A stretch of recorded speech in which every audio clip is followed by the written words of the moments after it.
Harilala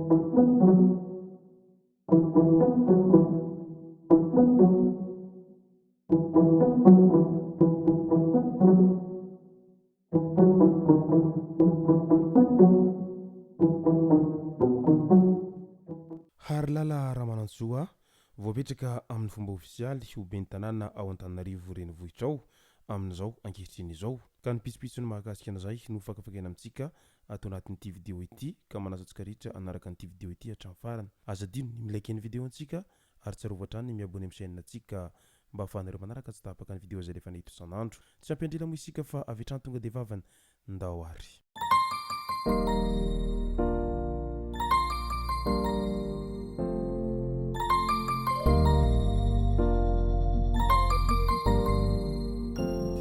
Ny tonga tsy miarahaba hono ny namantesitra ka dia faly miarahaba isika rehetra mpanaraka tsy tapaka an'ity chaîne ity tenako amin'ity androandroany ity araka izay efa natsipiko izay dia ny mahakasika ny fametrahana tamin'ny fomba ofisialy ny ben'ny tanàna ao Antananarivo renivohitra ao no tena iompanantsika ato anatin'ity vidéo ity fa milohan'izay dia andao fantarantsika ireto tsara ho fantatra manaraka ireto manoloana ny fahalaniny candidat Harilala Ramanantsoa izay lany tamin'ny fomba ofisialy ho ben'ny tanàna ao Antananarivo renivohitra ao amin'izao fotoana izao dia samy niezaka naneho ny heviny ny tsirairay mahakasika ny fahitan'izy ireo ny toe-java-misy amin'izao ankehitriny izao.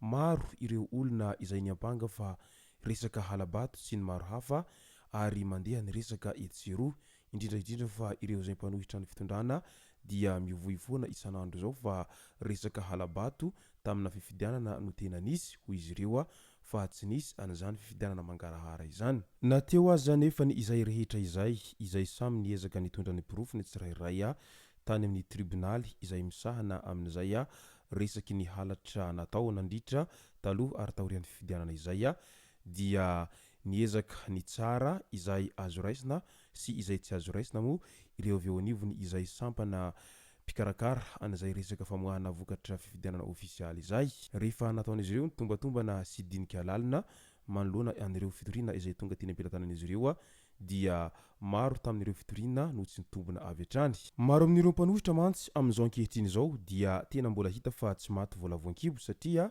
lany ny kandidat-mpanjakana Ramatoa Harilala Ramanantsoa izay natolotry ny Irmar ary izy araka izany no ben'ny tanàna ao Antananarivo renivohitra ao anatin'ny 5 taona manaraka izao. Maro iaho no tsy faly amin'ireo mpanohitra ary maro ny fiampangana etsiroa manoloana an'izay fahalaniny Ramatoa Harilala Ramanantsoa izay ka ny fandiniana mipetraka manoloana an'izany rehetra izany dia ny hoe inona marina moa no tena tsy Ambaratelo tao ambadika ny fahalaniny kandidat Harilala Ramanantsoa ho ben'ny tanàna ao Antananarivo renivohitra ao. Raha ny zava-misy no fakafakaina sy hojerena akaiky dia toy izao manaraka izao no antony izay nahatonga any kandidat Harilala Ramanantsoa ho lany ben'ny tanàna ao Antananarivo renivohitra ao. Raha ny isan'ireo kandidat izay nirotsaka ho fidinina ho kandidat ben'ny tanàna ao Antananarivo renivohitra aloha raha ampitahina amin'ireo faritra hafa dia isany nanana kandidat maro dia maro ho any Antananarivo renivohitra izay izany hoe hazakazaka ho ao amin'ny lapan'ny tanàna ao Antananarivo renivohitra ao. Teo indrindra dia efa nisy lesoka iray lehibe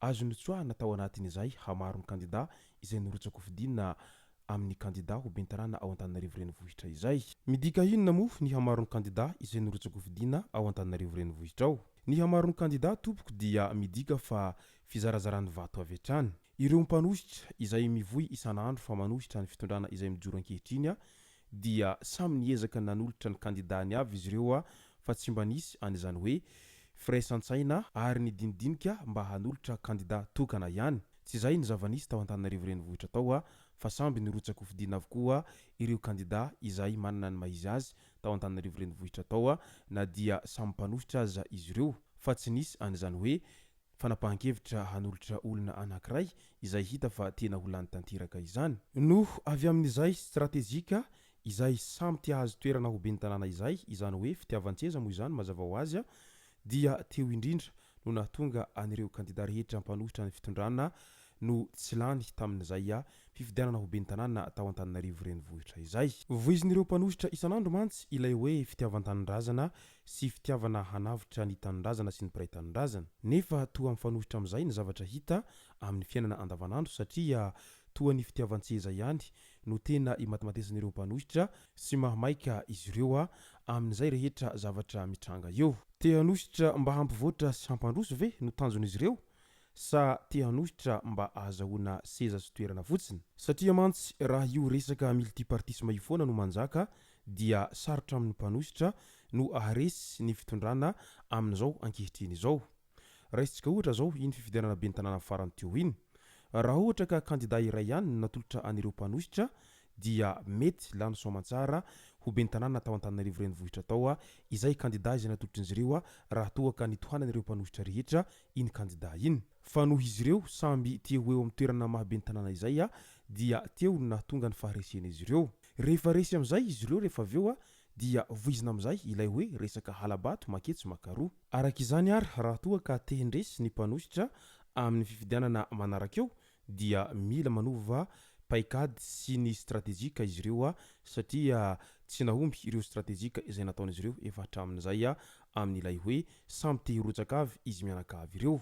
Lasa mampizarazara vato fotsiny hanika misy amin'ireo kandida izay atolotr'izy ireo tsy mahazo vato afa-tsy ny ohatra faingo 10 isanjato fotsiny. Ankehitriny amin'izay dia tontosa tamin'iny andro ny afako maly maraina iny tetsy amin'ny lapan'ny tanàna tao Antananarivo renivohitra tao ny fifamindram-pitantanana teo amin'ny PDS n'Antananarivo Andriamatoa Alexandre Georges sy Ramatoa Harilala Ramanantsoa izay voafidy ho ben'ny tanàna.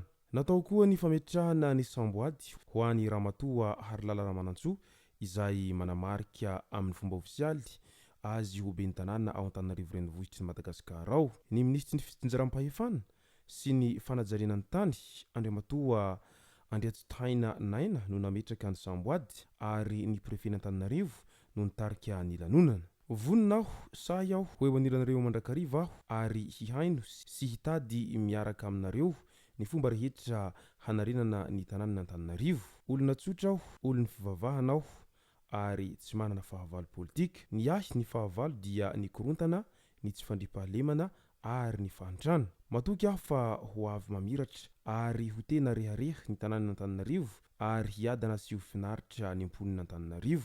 Ireo no lahateny izay nasongadiny Ramatoa Harilala Ramanantsoa nandritra ny lanonana fametrahana ny samboadiny amin'ny mahaben'ny tanàna azy tetsy amin'ny lapan'ny tanàna Antananarivo renivohitra tao. Ka noho izany dia mirary soa azy hahavita be amin'izay adidy manandraikin'izay ao anatiny izao 5 taona manaraka izao fa tsy mora no miandry azy ao anatin'izany rehetra izany. Izay ny masaka azonarosy tao anatin'ity video ity tompoko lasy tompoko vavy misaotratsika rehetra nanaraka an'ity video ity hatramin'ny farany. Azadino ny milaiky ny video antsika ary tsy rovatrany ny miabone amin'ny chaîne antsika mba ahafahanareo manaraka tsy tahapaka ny video izay lefa nahita isan'andro. Tompoko lasy tompoko vavy mankasitraka dia mirary soa.